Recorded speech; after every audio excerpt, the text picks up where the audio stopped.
साथियों नमस्कार। मैं हूं साहिल उत्तम। स्वागत करता हूं आप सबका मेरे अपने YouTube चैनल पर। दोस्तों, हम लोग यूपी ट्रिपल एससी पेट के लिए रिवीजन कर रहे थे और उस रिवीजन पे हम लोगों ने मैथ की डीआई पूरी कंप्लीट कर ली है। 20 नंबर की हर तरह की डीआई डिस्कस कर चुके हैं और आज बारी है इतिहास की। तो आज मैं मध्यकालीन और प्राचीन पूरी तरह से समाप्त कर दूंगा जो पेट के लिए इम्पोर्टेंट है, और वादा करता हूँ 5 और 5 10 नंबर पूरे पूरे यहीं से उम्मीद है कि आ जाएंगे। ठीक है, पिछले साल आ गए थे, इस साल भी कोशिश करेंगे। कोशिश करना हमारा काम है, बाकी आएंगे नहीं आएंगे ये निर्भर करता है पेपर बनाने वाले पे। तो उम्मीद है यहाँ से आपको सहायता मिलेगी। तो सबसे पहला टॉपिक है हमारा सिंधु घाटी सभ्यता। तो यह सभ्यता कांस्य युगीन सभ्यता थी, यानी कि कांसे की सभ्यता थी। कांसे धातु का प्रयोग होता था, कांस्य धातु होता था। इसके बाद यहाँ सबसे पहले 1853 में अलेक्जेंडर को मोहरें मिली थी। कब? 1853 में सबसे पहले इससे देखा गया और अलेक्जेंडर को एक खुदाई के दौरान मोहरें प्राप्त हुई। फिर इसके बाद 1921 में पुरातत्वविद दयाराम साहनी ने पाकिस्तान में स्थित हड़प्पा नामक स्थल की खोज की और उसकी खुदाई करवाई। 1922 में राखलदास बनर्जी ने मोहनजोदड़ो की खोज की और उसकी खुदाई करवाई। यहाँ पे सिंधु घाटी सभ्यता पतन के कारण पूछे जाते हैं, तो यहीं देख लेते हैं। तो पतन के दो प्रमुख मत प्रचलित है। एक पहला मत है बाढ़ आने की वजह से, जिसे जॉन अर्नेस्ट व मैके जी ने कहा है। जॉन अर्नेस्ट व मैके ने कहा है। दूसरा एक मत है प्राकृतिक आपदा, जो कैनेडी साहब ने कहा है। किसने कहा है? कैनेडी साहब ने। अब एक इंपॉर्टेंट प्रश्न बनता है सिंधु घाटी सभ्यता का समय। तो सिंधु घाटी सभ्यता का समय 2500 ईस्वी पूर्व से 1750 ईस्वी पूर्व तक माना जाता है। ठीक है, अब बात करते हैं सबसे लास्ट पीक बिंदु या स्टार्टिंग बिंदु। तो नॉर्थ में मांडा है, जो हमारे भारत के जम्मू एंड कश्मीर में है।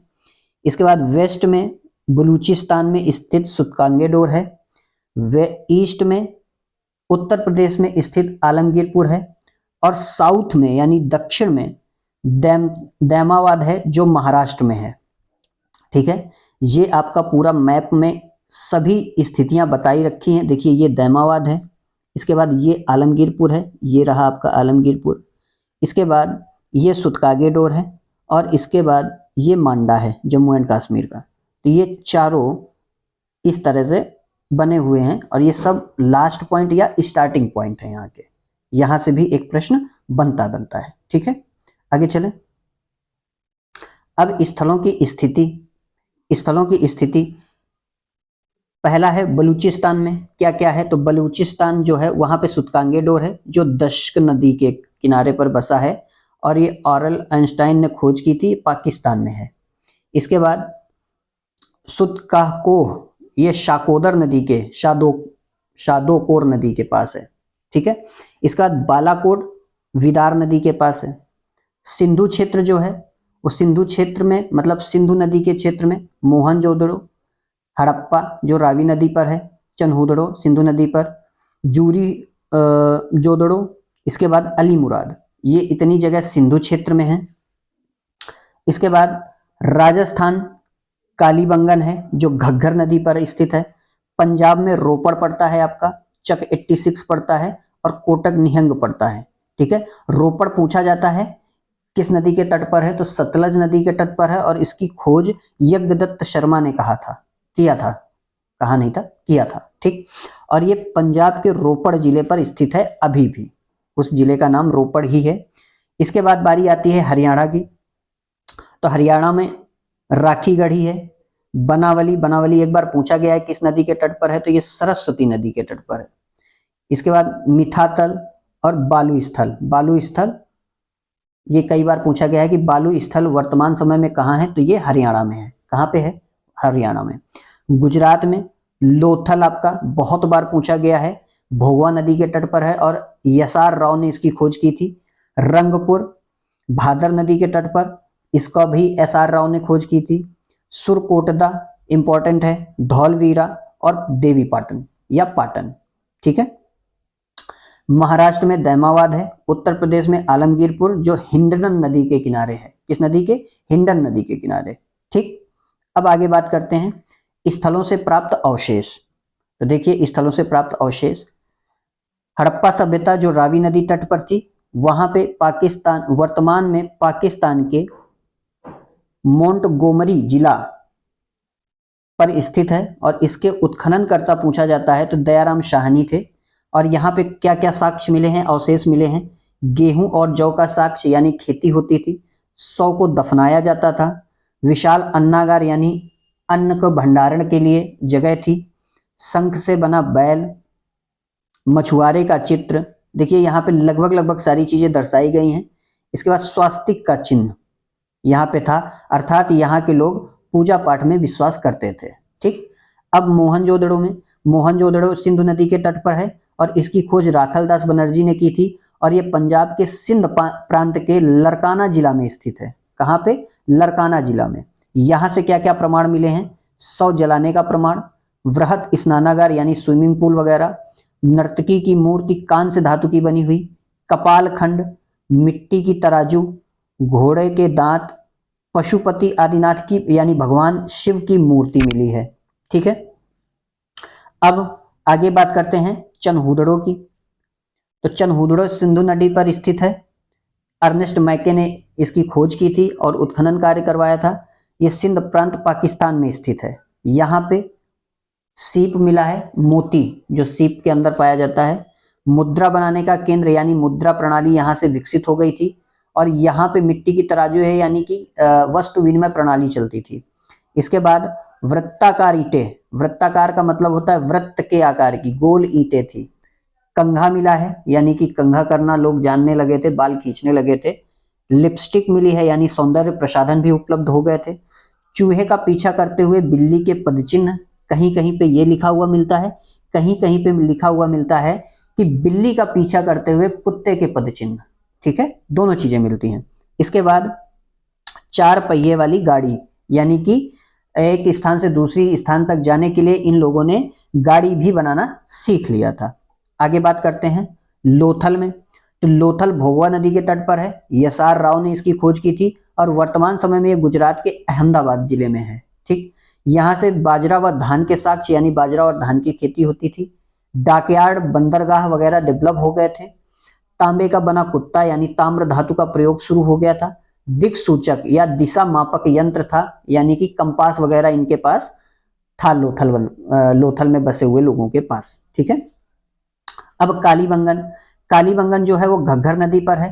बीबी लाल एवं बीके थापर ने इसकी खोज और उत्खनन कार्य किया था। ये राजस्थान का हनुमानगढ़ जिला पर स्थित है। यहाँ से मिट्टी की चूड़ियां, जुते हुए खेत और मिट्टी के खिलौने व बर्तन मिले हैं। यानी इतनी चीजें कालीबंगन से प्राप्त हुई हैं। अब बनावली में, बनावली सरस्वती नदी के तट पर है। आर.एस. बिष्ट इसके खोजकर्ता और उत्खननकर्ता हैं। हरियाणा के फतेहाबाद जिले में स्थित है। ये बहुत इंपॉर्टेंट चीजें हैं, ध्यान रखना। यहाँ से एक भी पॉइंट आप मिस नहीं करिएगा क्योंकि ये वही चीजें हैं जो एग्जाम वेरिएंट है, एग्जाम में आने वाली हैं। यहाँ पे अगर आप मिस करेंगे बच्चे तो फिर चीजें समेट नहीं पाएंगे। ठीक है, बनावली से क्या क्या मिला है? तो बनावली से सरसों के साक्ष्य यानी कि तिलहन वाली फसलें भी होने लगी थी। सेल खड़ी, पक्की ईंट व पक्की मिट्टी का सामान, पक्की मिट्टी का सामान। ठीक है, ये सब प्रयोग होने लगा था। पक्की ईंट व पक्की मिट्टी का सामान यानी कि ये सभ्यता धीरे धीरे और विकसित होने लगी थी। ठीक बात, आगे चलते हैं। सुरकोटदा। तो सुरकोटदा सिंधु नदी पर है और इसके उत्खननकर्ता और खोजकर्ता जगपत जोशी हैं। ये गुजरात के कच्छ जिले में स्थित है। ठीक है, कहाँ पे स्थित है? कच्छ जिले में। ये सभी आपको मैप में मैंने दिखा दिया है कहाँ पे क्या स्थित है। आप मैप में देख लीजिएगा, नोट्स में कोई समस्या नहीं होगी आपको समझने में। एक बार आप मैप का अध्ययन कर लेंगे, मैप को अच्छे से देख लेंगे तो ये चीजें बहुत आसानी से याद हो जाएंगी।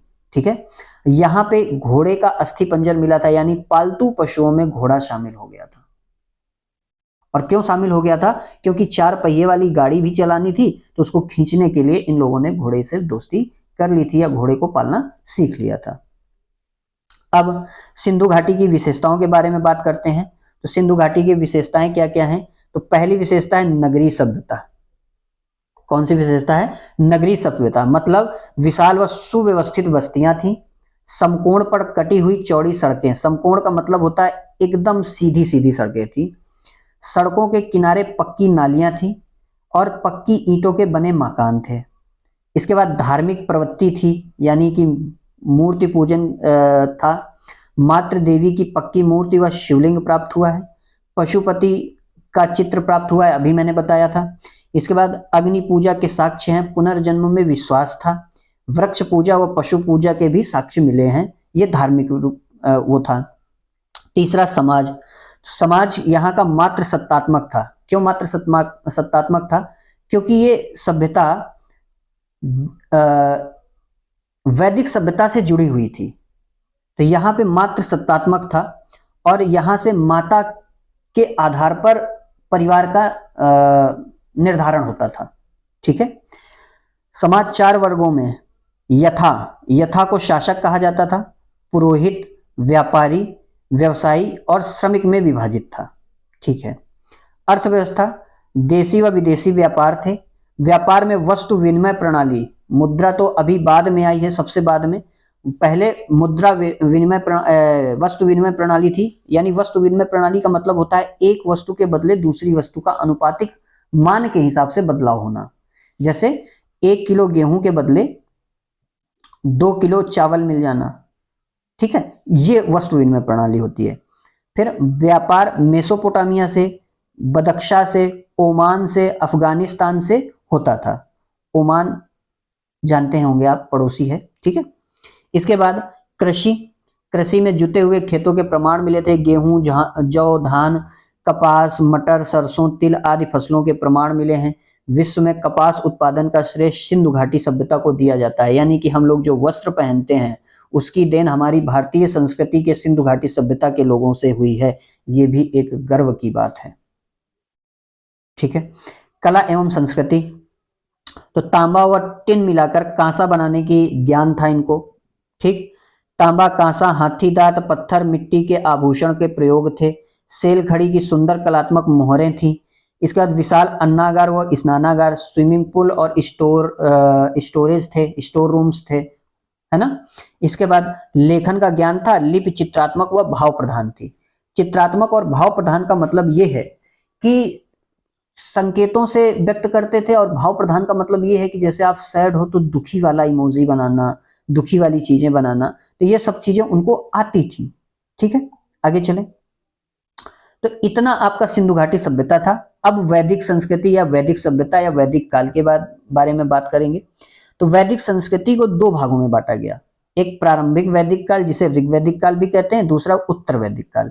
इनका समय जो था 1500 ईस्वी पूर्व से 1000 ईस्वी पूर्व तक था, और इसका 1000 ईस्वी पूर्व से 500 ईस्वी पूर्व तक था। ठीक है, इस संस्कृति के बारे में और जानते हैं।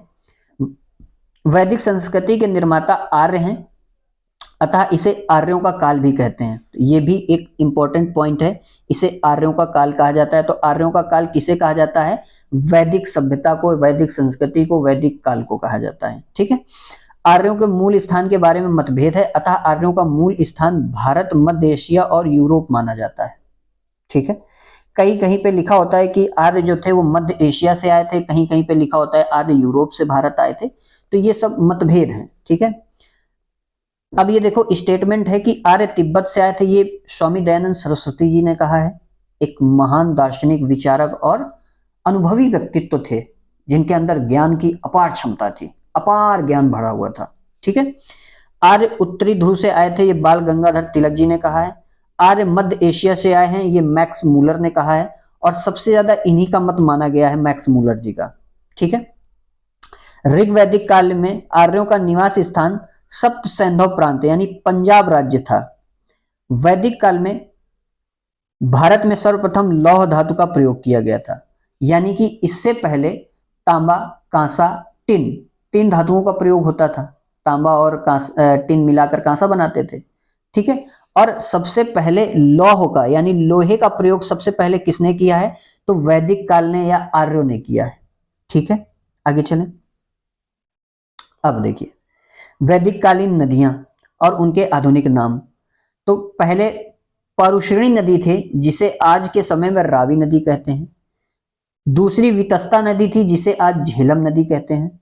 बहुत इंपॉर्टेंट है, ध्यान रखिएगा, बहुत इंपॉर्टेंट है, केवल पिट के नहीं, हर एक एग्जाम के लिए इंपॉर्टेंट है।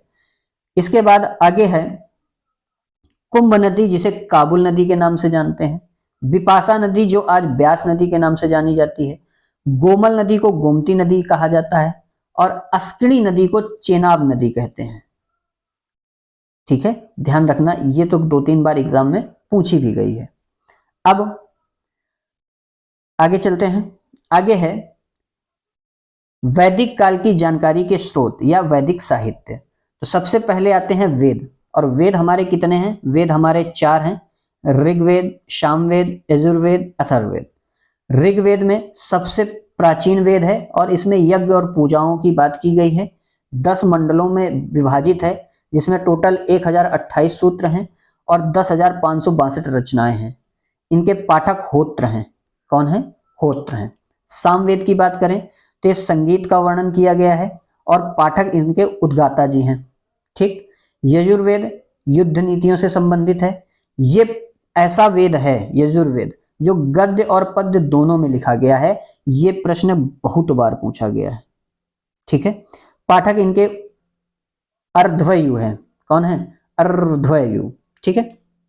अब अथर्ववेद सबसे नवीन वेद है और अथर्ववेद का ही हिस्सा आयुर्वेद बना था। ये चिकित्सा पर आधारित है और इसके पाठक ब्रह्मा जी हैं।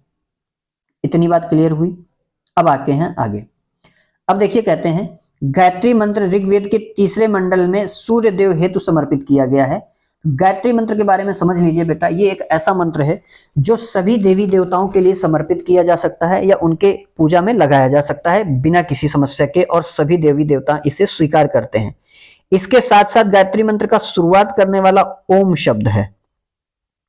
ओम शब्द पूर्णतः वैज्ञानिक शब्द है। ध्यान रखिएगा, भारतीय संस्कृति की विशेषता यही है बेटा कि जो भारतीय संस्कृति है वो पूर्णतः वैज्ञानिक पद्धतियों पर आधारित है। बस उसको लोग करने के लिए बाध्य हो जाएं, इसलिए उसको धार्मिक प्रवृत्ति दी गई थी, धार्मिक मान्यताएं दी गई थी। अदरवाइज भारतीय संस्कृति में जितने भी व्रत हैं, जितने भी त्योहार हैं, जितने भी कॉन्सेप्ट हैं, वो पूर्णतः वैज्ञानिक कारणों पर आधारित हैं। ध्यान रखिएगा, कोई भी अपनी संस्कृति का मजाक उड़ाता है, कुछ भी करता है, मुझे बहुत बुरा लगता है और आप लोगों को भी लगना चाहिए। हर एक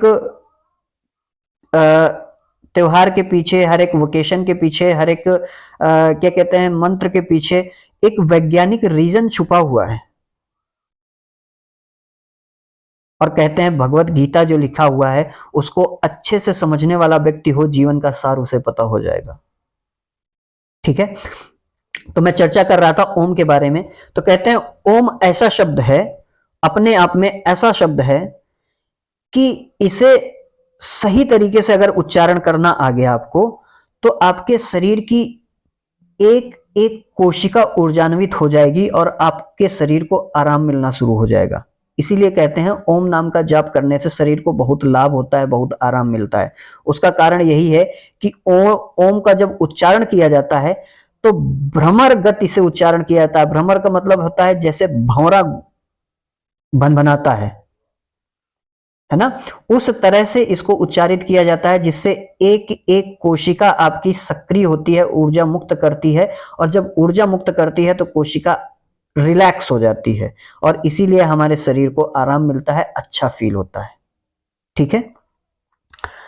अब इसके बाद ब्राह्मण ग्रंथ, वेदों से संबंधित ऐसे ग्रंथ जिनमें वेदों की गत्यात्मक व्याख्या की गई है, ये ब्राह्मण ग्रंथों के बारे में। प्रमुख ब्राह्मण ग्रंथ ऐतरेय व कैवतकी है जो ऋग्वेद में है, पचविश सामवेद में है, शतपथ यजुर्वेद में है, गोपथ अथर्ववेद में है। ये ब्राह्मण ग्रंथों के बारे में इतना पूछा जाता है, ध्यान रखिए। अरण्यक, अरण्य का मतलब होता है जंगल। तो कहते हैं वेदों की दार्शनिक बातों पर व्याख्यात्मक दार्शनिक ग्रंथ जो वनों में रहने वाले ऋषियों द्वारा रचित हैं। यानी अरण्यक का अभी तक एग्जैक्ट रचयिता पता नहीं चला है, लेखक पता नहीं चला है, तो कहा जाता है वनों में रहने वाले ऋषियों द्वारा रचित है, यानी कोई एक व्यक्ति ने नहीं लिखा है। ठीक है, इतनी बात ध्यान रखिएगा। अब आगे बात करते हैं उपनिषद की। तो हमारे टोटल उपनिषद 108 हैं। सबसे बड़ा उपनिषद बृहदारण्यकोपनिषद है। राष्ट्रीय वाक्य जिसमें सत्यमेव जयते जो आज हमारा राष्ट्रीय वाक्य है, ये मुंडकोपनिषद से लिया गया है। इसके बाद यमन नचिकेता संवाद कठोपनिषद में है। और ज्वालोपनिषद जिसमें जीवन के 4 वर्णों का वर्णन है। जो जीवन के 4 वर्ण हैं वो पहला है ब्रह्मचर्य, गृहस्थ, वानप्रस्थ और वनवास। ब्रह्मचर्य 0 से 25 वर्ष। बेटा ये समझिए कितनी वैज्ञानिकता थी पहले के समय में। आज सरकार जाकर इतना डेवलप होने के बाद, इतना शिक्षित होने के बाद सरकार ने शादी की एज 21 वर्ष कर पाए, है ना। और देखो यहाँ पे लिखा है ब्रह्मचर्य 0 से 25 वर्ष, यानी कि मिनिमम एज जो शादी की थी वो 25 वर्ष पहले निर्धारित थी। तो ये सोचिए ना कि वो लोग कितने हमसे ज्यादा विकसित थे, कितनी उनकी वैज्ञानिकता या आधुनिकता कितनी ज्यादा थी। और हम लोग कहते हैं कि ये पुरानी पद्धतियां हैं, ये रूढ़वादिता हैं, ये है, ये वो है। ऐसा कुछ भी नहीं है। हमारी भारतीय संस्कृति पूर्णतः वैज्ञानिकता पर आधारित है। जो व्यक्ति आज के लाखों करोड़ों साल पहले जब भारत में आर्यों का आगमन हुआ तब 0 से 25 वर्ष ब्रह्मचर्य का पालन करवा दे, यानी कौमार्यता आपकी बचा दे, उससे ज्यादा विकसित संस्कृति क्या हो सकती है। आज देखो 15-15 साल के लोग अपने जीवन को बर्बाद करने में तुले हैं। मास्टरबेट जैसी चीजों को बढ़ावा मिल रहा है ना। ये चीजें बहुत गलत हैं। मास्टरबेट बहुत से डॉक्टर कहते हैं सही है। क्यों सही है? क्योंकि उनकी दुकान भी चलनी है। मास्टरबेट करने से जो चीजें दिक्कत करेंगी, शरीर में जो कमियां आएंगी, तो वो उनकी दुकान तो चलाएगा ना डॉक्टरों की। भारत ही एक ऐसा देश है जहां पर क्या कहते हैं, ये सेक्स संबंधी प्रॉब्लम्स के लिए प्रचार होता है। दीवारों पे कहीं लिखा होगा, कहीं वहां पे लिखा होगा, ये होगा वो होगा। क्यों? क्योंकि हम लोग उन चीजों को, हमारे यहाँ के लोग बिना जाने बिना समझे उन चीजों को बढ़ावा दे रहे हैं। पूर्णतः ब्रह्मचर्य का पालन 25 वर्ष तक, गृहस्थ 25 से 50 वर्ष, वानप्रस्थ 50 से 75 वर्ष और वनवास 75 वर्ष से जब तक आपकी मृत्यु ना हो जाए या आप 75 वर्ष के बाद गृह त्याग देना चाहिए। ये उपनिषदों में वर्णित है। ठीक है, आगे चलें बेटा। ये अपने आप में एक विशाल टॉपिक है। इन पे मैं कभी वीडियो बनाऊंगा, बहुत अच्छे से बनाऊंगा और समझाऊंगा कैसे हम लोग आगे हैं, कैसे हम लोगों को आगे चलना चाहिए। अब इसके बाद उपनिषदों के बारे में कहा गया है, ये वेदों से संबंधित दार्शनिक ग्रंथ हैं। इनमें दार्शनिक बातों के प्रश्नोत्तर के माध्यम से दर्शाया गया है। ठीक है, अब वेदांग टोटल कितने हैं? 6 हैं। कितने हैं? 6 हैं। पहला शिक्षा जो उच्चारण को दर्शाता है, दूसरा कल्प जो धार्मिक क्रियाओं को दर्शाता है, तीसरा व्याकरण जो शब्द और वाक्य रचना को दर्शाता है, चौथा है आपका निरुक्त जो व्याख्या को दर्शाता है, पांचवा है छंद जो मंत्र रचना पर प्रयोग होता है, छठवां है आपका ज्योतिष जो खगोलीय अध्ययन को दर्शाता है। ये माइंड मैप है उसका, देख लीजिएगा। इसके बाद पुराण हमारे 18 हैं। कितने पुराण हैं? 18 पुराण हैं। अब यहां पे पूछा जाता है सबसे पुराना पुराण मत्स्य पुराण। इसके बाद महाभारत यानी जय संहिता वेद व्यास जी ने लिखा है। रामायण जो अवधी भाषा में है वाल्मीकि जी ने लिखा है। ये दोहा और चौपाई पर आधारित है। भगवान विष्णु के कुल 10 अवतारों का वर्णन है।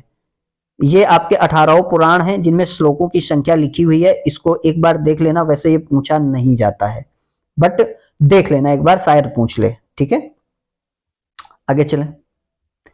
अब षड दर्शन यानी कि हमारे यहाँ जो दर्शन शास्त्र है उसमें 6 प्रकार के दर्शन बताए गए हैं। पहला है न्याय दर्शन जो महर्षि गौतम ने लिखा है, संख्या दर्शन जो कपिल मुनि ने लिखा है, योग दर्शन जो महर्षि पतंजलि ने यानी बाबा रामदेव ने इनको पढ़ा हुआ है।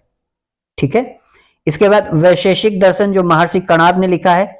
ये कण संरचना यानी मूल प्रवृत्ति के जन्मदाता हैं। इन्होंने केमिस्ट्री और फिजिक्स जैसी चीजों को बताकर इन्वायरमेंट में लाकर उसको समझाया था। तब के जमाने में वैदिक संस्कृति में, समझिए, और उनको आज हम पढ़ रहे हैं। वो लोग कितने विकसित थे, है ना।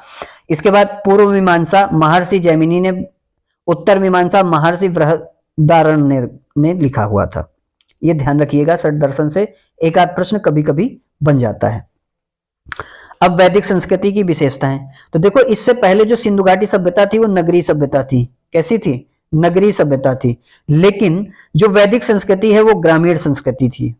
वैदिक संस्कृति जो थी वो ग्रामीण सभ्यता थी।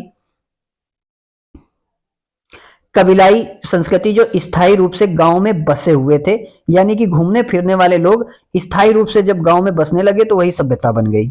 ठीक है। सामाजिक व्यवस्था इसकी क्या थी? पितृ सत्तात्मक समाज था। शुरुआत में देखो इसमें लिखा है प्रारंभ में या पूर्व में महिलाओं को समाज में सम्मानित स्थान था प्राप्त था, किंतु ऋग वैदिक काल में स्थितियां सामान्य हो गई। सामान्य का मतलब हो गई कि बराबरी का हिस्सा प्राप्त हो गया। ठीक है। पहले क्यों था? क्योंकि ये क्या कहते हैं, सिंधु घाटी सभ्यता से जुड़ी हुई सभ्यता थी। तो सिंधु घाटी सभ्यता पूर्णतः मात्र सत्तात्मक थी, तो वहां से माता का प्रभाव चला आ रहा था। फिर धीरे धीरे धीरे धीरे पितृ सत्तात्मक होने लगी, तो पुरुषों और महिलाओं का स्थान बराबर हो गया। ठीक है। ऋग्वैदिक काल में समाज में आर्यों और अनार्यों की व्यवस्था वर्ण में बट चुका था, यानी आर्य जो उच्च थे, अनार्य जो निम्न थे या नीच थे। ठीक है। ऋग्वेद के 10वें मंडल में ब्राह्मा के मुख से ब्राह्मण, भुजाओं से क्षत्रिय, जंघाओं से वैश्य और चरणों से शूद्र की उत्पत्ति का उल्लेख है। किसमें? ऋग्वेद के 10वें मंडल में उल्लेख है। ध्यान रखिएगा, इंपॉर्टेंट है, पूछा गया है 1-2 बार। ठीक। ऋग्वैदिक काल में ही 4 आश्रम यानी ब्रह्मचर्य, गृहस्थ, वानप्रस्थ और वनवास का उल्लेख है। ये हम पीछे पढ़ चुके हैं। अब इसके बाद धार्मिक स्थिति क्या थी? धार्मिक स्थिति यह थी कि बहुदेवी देवताओंवादी थे। प्राकृतिक शक्तियों को देवी देवता के रूप में माना जाता था। ऋग्वैदिक काल में देव स्तुति, बाद में यज्ञ और अनुष्ठान पूजा का प्रमुख माध्यम माना जाता था। देवताओं में इंद्र, अग्नि, वरुण, सूर्य, विष्णु, रुद्र, प्रजापति, शिव आदि का विशेष महत्व था। ठीक है। अग्निदेव को मनुष्य व देवताओं के मध्यस्थ माना जाता था। अर्थात देखो क्यों माना जाता था, इसका कॉन्सेप्ट समझिए। हम लोग यज्ञ, हवन, आचमन जो भी करते हैं वो सब अग्निदेव को ही समर्पित करते हैं। तो इसका मतलब ये होता है कि जब हम मंत्रोच्चारण करके जो आहुति देते हैं अग्नि में, तो अग्नि उस आहुति को उन मंत्रों के माध्यम से हमारी स्तुति सुनते हैं और उस देवता तक हमारी बात पहुंचाते हैं। इसलिए इन्हें मध्यस्थ माना जाता था, मीडिएटर माना जाता था। ठीक है। जैसे रिश्ता जब किसी का किया जाता है तो एक बिचवानी होता है, मीडिएटर होता है, वही अग्निदेव माने जाते थे। ठीक है। इसके बाद राजनीतिक स्थिति इकाई परिवार पर आधारित था। इसके बाद वहां पे जो मुखिया थे उनके अलग अलग वर्ग थे। कई परिवारों को मिलाकर कुल बनता था और उसका मुखिया कुलप कहलाता था। क्या होता था? कई परिवारों को मिलाकर कुल बनता था और उसका मुखिया कुलप कहलाता था। और कई कुलों को मिलाकर ग्राम बनता था और उसका मुखिया ग्रामणी कहलाता था। कई ग्रामों को मिलाकर विष बनता था और मुखिया विषपति कहलाता था। कई विषयों को मिलाकर जन बनता था और उसका मुखिया राजन कहलाता था। और कई जनों को मिलाकर राष्ट्र बनता था और उसका मुखिया राजा कहलाता था। तो ये ध्यान रखना, 1-2 बार पूछा गया है, अच्छे प्रश्न यहां से बने हैं। ठीक है, आगे चले। अर्थव्यवस्था के बारे में बात करते हैं। तो अर्थव्यवस्था के बारे में अगर बात करें तो यहाँ पे पशुपालन व कृषि प्रधान था। वस्तु विनिमय प्रणाली से व्यापार होता था। पशुओं में गाय का आर्थिक और धार्मिक दोनों महत्व सर्वाधिक था। ठीक। कुछ अन्य विशेषताएं, संयुक्त परिवार पर आधारित, दास प्रथा के प्रमाण मिले हैं। विधवा पुनर्विवाह के प्रमाण बहुत अच्छी बात है।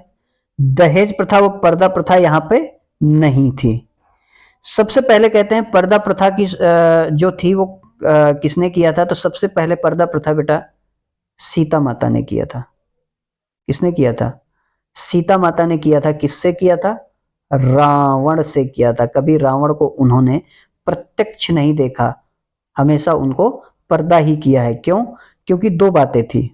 पहली बात, सीता माता पतिव्रता थी और वो किसी को भी ऐसे नहीं देख सकती थी। दूसरी बात ये थी कि जो सीता माता वहां पे गई थी लंका में, वो अग्निदेव की पुत्री थी और अग्निदेव की पुत्री होने के कारण यदि वो रावण को भरे नैनों से देख लेती तो रावण जलकर भस्म हो जाता और उसको मुक्ति नहीं मिलती। ठीक है। अब इसके बाद आगे बात करते हैं। वहां का ग्राम या सभ्यता का प्रचलन 5 इकाइयों में विभाजित था, वही जो पीछे अभी हम लोगों ने पढ़ा था, कुल, ग्राम, विश्व, जन, राष्ट्र। ठीक है। अब इसके बाद इनके मैप ये दर्शाए गए हैं, जो आप लोग नॉर्मली नोट्स पे देख लीजिएगा जूम करके, इनको एक्सप्लेन करने की जरूरत नहीं है, पूरा एक्सप्लेन हो गया है। अब बात करते हैं बौद्ध धर्म की। तो बौद्ध धर्म के संस्थापक गौतम बुद्ध हैं। इनके अन्य नाम हैं शाक्य सिंह, शाक्य मुनि, तथागत, एशिया का प्रकाश यानी लाइट ऑफ एशिया भी इनको कहा जाता है। ठीक है, कोई दिक्कत नहीं। इसके बाद इनको गौतम बुद्ध, इनके बचपन का नाम सिद्धार्थ था। जन्म के समय एक प्रसिद्ध ज्योतिष, कौन थे ज्योतिष? कौंडिन्य ने बताया कि या तो ये प्रतापी राजा बनेगा या एक महान सन्यासी बनेगा। ठीक है।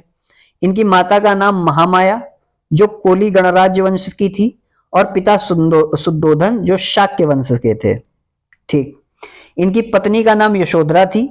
सिद्धार्थ का विवाह 13 वर्ष की आयु में हो गया था। इनके पुत्र का नाम राहुल था, जो शादी के 12 वर्ष बाद पैदा हुआ था। कितने वर्ष बाद? 12 वर्ष बाद।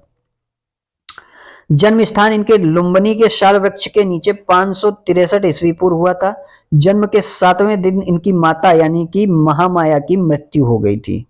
इनका लालन पालन इनकी मौसी प्रजावती गौतमी ने किया था, जिससे इनके पिता शुद्धोधन ने शादी कर ली थी बाद में। ठीक है, यानी कि इनकी दूसरी माँ थी, सौतेली माँ थी, और मौसी भी थी। इनका जन्म तथा मृत्यु दोनों पूर्णिमा के दिन ही हुआ था। जिस दिन पैदा हुए थे उस दिन भी पूर्णिमा थी, और जिस दिन इनको मृत्यु आई उस दिन भी पूर्णिमा थी, इसलिए बुद्ध पूर्णिमा मनाई जाती है। तो बुद्ध पूर्णिमा मनाने का एक रीजन आपको पता चला आज, है ना? हो सकता है बहुत से लोगों को पहले से पता हो।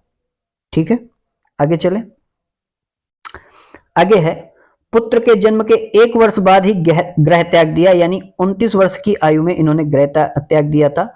और यह घटना का नाम महाभिनिष्क्रमण कहा गया, और इसका प्रतीक घोड़ा रखा गया। ठीक है, ये बहुत इंपॉर्टेंट है, ये चीजें ध्यान रखना। गौतम बुद्ध के जन्म का प्रतीक कमल है। गर्भावस्था का प्रतीक हाथी है। इनके सारथी का नाम चन्ना व घोड़े का नाम कंथक था। और चन्ना के बारे में कहा जाता है कि जिस दिन गौतम बुद्ध का जन्म हुआ था उसी दिन इनका भी जन्म हुआ था। ये बात भी ध्यान रखना। राज्य भ्रमण पर सर्वप्रथम इन्हें कमर से झुका हुआ एक बूढ़ा व्यक्ति दिखा था। ठीक है। दूसरा जो दर्शन था वो बीमार व्यक्ति का था। तीसरा दर्शन एक मृत व्यक्ति का था। चौथा दर्शन एक सन्यासी व्यक्ति का था, और जहां से ये सबसे ज्यादा प्रभावित हुए और उन्हें गृह त्याग की प्रेरणा मिली। और ये 3 दर्शनों से इनका मन विचलित हो गया था। क्या हो गया था? विचलित हो गया था। इसके बाद गृह त्याग कर उरुवेला यानी गया बिहार में संपत्ति ग्राम में 5 ब्राह्मणों के साथ तपस्या हेतु पीपल वृक्ष के नीचे रंजना नदी तट पर बैठे थे। 6 वर्ष की कठोर तपस्या व अंत में कठोर संकल्पित होने पर तपस्या के 49वें दिन इन्हें सर्वोच्च ज्ञान, जिसे घटना का नाम संबोधि कहलाया, और यहीं से इनका नाम बौद्ध हुआ। क्या हुआ था? बौद्ध हुआ था। और उस सर्वोच्च ज्ञान को कहा जाता है बुद्धत्व की प्राप्ति हुई। ठीक है। और ज्ञान प्राप्त होने के बाद सबसे पहला उपदेश इन्होंने सारनाथ यानी ऋषिपत्तनम ने दिया था, जिसका नाम हम लोगों ने दिया धर्मचक्र परिवर्तन, जो सर्वप्रथम 5 ब्राह्मणों को दीक्षा दी थी। किसको? कितने लोगों को? 5 ब्राह्मणों को दी थी। अंतिम उपदेश इनका पूछा जाता है जो श्रावस्ती में, और जिसमें सर्वाधिक उपदेश रहे। सबसे अधिक वर्षावास वैशाली, यानी अंतिम वर्षावास भी वैशाली में ही रहा। बौद्ध भिक्षु के ठहरने का स्थान बेलूवन बिहार में इन्होंने स्थापित किया हुआ था। कहां पे स्थापित किया था? बेलूवन बिहार में। इसके बाद पूजा स्थल के लिए स्तूप बनवाया था। अब वाराणसी में यज्ञ श्रेष्ठी को ज्ञान दिया था। अपने शिष्य आनंद के कहने पर एक महिला बौद्ध भिक्षुणी संघ बनाया। किसके कहने पर? आनंद के कहने पर। ठीक है। और जो कहां स्थापित हुआ था? वैशाली में स्थापित हुआ था। बौद्ध संघ की स्थापना इन्होंने वाराणसी में की थी। इनकी मृत्यु 483 ईस्वी पूर्व कुशीनगर में हुई, और इस घटना को परिनिर्वाण कहा गया। क्या कहा गया? महापरिनिर्वाण कहा गया। अब बात करते हैं गौतम बुद्ध के गुरुओं की। तो गौतम बुद्ध के 3 गुरु थे। बृहस्पति थे, जिनसे इन्होंने वैदिक शिक्षा ली थी। आलार कलाम थे जिनसे इन्होंने संख्या दर्शन लिया। इसके बाद रुद्रक पुत्रम थे जिनसे इन्होंने योग दर्शन लिया। बौद्ध धर्म की शिक्षाएं, पहला है त्रिरत्न। त्रिरत्न क्या होते हैं? बौद्ध, धम्म और संघ। इसके बाद त्रिपिटक, तो कहते हैं त्रिपिटक है बुद्ध के जीवन से संबंधित कथाओं का संकलन त्रिपिटक कहलाया है, 3 जगहों पर संकलित है। सुत्त पिटक जो आनंद के अंगुत्तर निकाय यानी 16 महाजनपदों की जानकारी देता है। खुंदक निकाय बौद्ध धर्म के पूर्व की कथाएं विचलित हैं और इसे इनसाइक्लोपीडिया भी कहते हैं। सुत्त पिटक को क्या कहते हैं? इनसाइक्लोपीडिया कहते हैं। इसके बाद अभिधम्म पिटक, इसका संकलन मोगलीपुत्र है। विनय पिटक, इसका संकलन उपाली है। ठीक है, कौन है? उपाली है। आगे चलें। अब बौद्ध धर्म का विश्वकोश, विभाषा शास्त्र यानी वसुमित्र द्वारा रचित, जिसे बौद्ध साहित्य का बाइबिल कहा जाता है।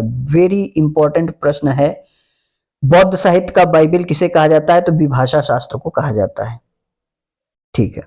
बौद्ध भिक्षुणी महासंघ का उल्लेख सौंदरानंद ब्रज सूची में मिलता है, जिसमें अश्वघोष में है। भारत के हेटे, महापंडित, भारत का वाल्टेयर और भारत का प्रथम कवि किसको कहा जाता है? अश्वघोष जी को कहा जाता है। ये अश्वघोष जी के उपनाम हैं, ध्यान रखिएगा। 4 आर्य सत्य हैं। पहला दुख, दुख यानी सबको होगा। दुख समुदाय, दुख निरोध, इसके बाद दुख निरोध गामिनी प्रतिपदा। ठीक है। इसके बाद अष्टांगिक मार्ग, सम्यक वाक, सम्यक कर्म, सम्यक आजीव, सम्यक व्यायाम, सम्यक स्मृति, सम्यक संकल्प, सम्यक दृष्टि, सम्यक समाधि। ये अष्टांगिक मार्ग हैं। इसके बाद 10 सील हैं। सत्य, अहिंसा, अस्तेय, अपरिग्रह, ब्रह्मचर्य, असमय भोजन न करना, सुखप्रद शैया का त्याग, नृत्य संगीत व मादक पदार्थों का त्याग, सुगंधित पदार्थों का त्याग और कुविचारों का त्याग। ये 10 सील हैं जो बौद्ध धर्म के लिए बहुत संकल्पित होने वाले व्यक्तियों द्वारा पालन किए जाते हैं। प्रतिपादित नहीं, पालन किए जाते हैं। इसके बाद पूछा जाता है बौद्ध संगीतियां। तो बौद्ध संगीतियां या सभाएं, तो प्रथम संगीति आपकी कब हुई? तो ये हुई थी 483 ईस्वी पूर्व राजगृह में, जिसको अजात शत्रु शासक ने अरेंज करवाया था और महाकश्यप इसके अध्यक्ष बने हुए थे। द्वितीय संगीति 383 ईस्वी पूर्व वैशाली में हुई, जिसे शासक थे कालाशोक और इसके जो अध्यक्ष थे वो साबाकामी व कालाशोक दोनों बनाए गए। तृतीय संगीति 255 अथवा से 225 ईस्वी पूर्व पाटिलपुत्र में मानी जाती है, जो अशोक के शासनकाल में मोगली पुत्र तिष्य इसके अध्यक्ष थे। इसके बाद चौथी संगीति सन 102 यानी प्रथम शताब्दी में कुंडलवन कश्मीर में हुई, जो कनिष्क सहायक माने जाते हैं और वसुमित्र इसके अध्यक्ष थे। वसुमित्र के बाद ये जो बौद्ध धर्म था वो 2 भागों में बढ़ गया, एक हीनयान एक महायान। हीनयान जो थी वो रूढ़वादी शाखा थी और उसके अध्यक्ष वसुमित्र बने, और महायान जो थी वो बुद्ध की शिक्षा और महाकश्यप इसके अध्यक्ष थे, और ये भक्तिवादी बोधिसत्वों और विश्वासों पर आधारित थी। ठीक है। बौद्ध संप्रदाय, द्वितीय बौद्ध संगीत के बाद थेरवाद यानी स्थिरवाद, परंपरावादी, संहितावादी, उदारवादी ये प्रचलित हुई बौद्ध संप्रदाय में। चौथी संगीत के बाद हीनयान व महायान। छठी शताब्दी में ब्रजयान व तंत्रीवाद प्रकाशित हुआ। ठीक है, आगे चलें। आगे देखिए, अब जैन धर्म के बारे में बात करते हैं। जैन धर्म क्या है? तो जैन धर्म के बारे में कहा जाता है कि जैन धर्म के संस्थापक ऋषभदेव थे, जिन्हें आदिनाथ या केसरिया देव भी कहते हैं। ये प्रथम तीर्थकर भी माने जाते हैं या हैं। वास्तविक संस्थापक इसके महावीर स्वामी जो 24वें तीर्थकर थे। ये जैन धर्म के पूरे 24वें तीर्थकर हैं। सबसे पहले ऋषभदेव, फिर अजीतनाथ, फिर संभवनाथ, फिर अभिनंदन जी, फिर सुमितनाथ, फिर पद्म प्रभु जी, फिर सुपार्शनाथ, चंद्रा प्रभु जी, सुविधिनाथ, शीतलनाथ, श्रेयांसनाथ, वसुपूज्य, विमलनाथ, अनंतनाथ, धर्मनाथ, शांतिनाथ, कुंथुनाथ, अमरनाथ, मल्लीनाथ, मुनि सुव्रतनाथ, सुव्रत जी, इसके बाद नमीनाथ, अरष्टिनेति, पार्श्वनाथ, वर्धमान या महावीर स्वामी। ये पूरे 24 तीर्थकर हैं। ये वैसे पूछे नहीं जाते हैं, इनमें सबसे इंपॉर्टेंट ये आखिरी हैं और पहले हैं बस। ठीक है, अब इसके बाद जो जो पूछे जाते हैं उनका उल्लेख इधर है। अजीतनाथ का संकेत हाथी है, संभवनाथ का संकेत घोड़ा है। इसके बाद 22वें जो अरिस्टनेमी का संकेत है वो शंख है, यानी श्री कृष्ण के ये चचेरे भाई माने जाते हैं। 23वें पार्थनाथ, इनका संकेत सर्प है। इन्होंने 4 शिक्षाएं दी थी, सत्य, अहिंसा, अस्तेय, अपरिग्रह, जिसे 4 महाव्रत भी कहा जाता है। इसके बाद 5वें महावीर स्वामी थे, इनका संकेत सिंह है और इन्होंने 5वां महाव्रत ब्रह्मचर्य जोड़ दिया था। क्या जोड़ दिया था?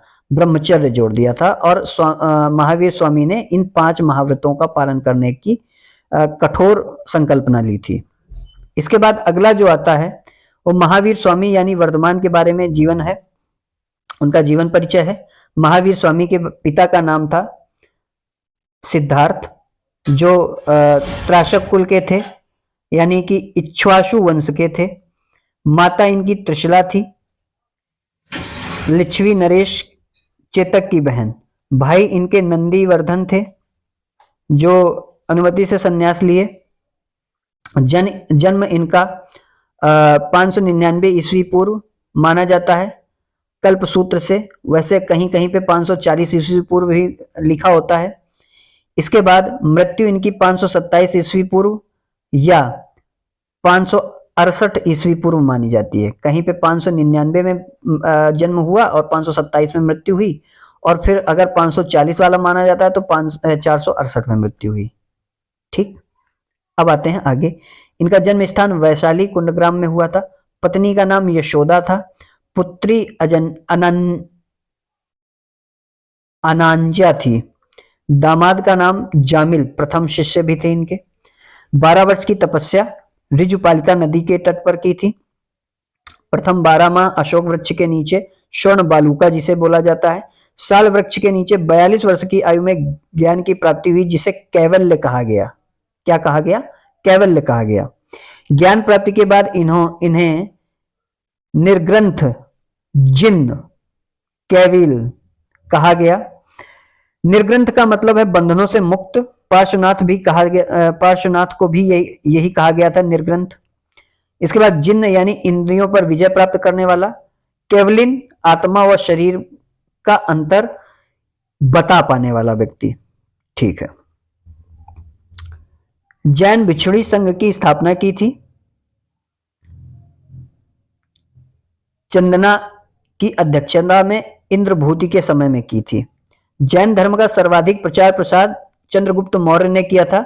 इनके शासन में 12 वर्ष का अकाल पड़ा था। किसके शासन में? चंद्रगुप्त मौर्य के शासन में। ठीक है। अकाल से मुक्त होने हेतु चंद्रगुप्त मौर्य ने श्रवण बेल बोला जाकर भोजन व जल त्याग कर मृत्यु अपनाई थी।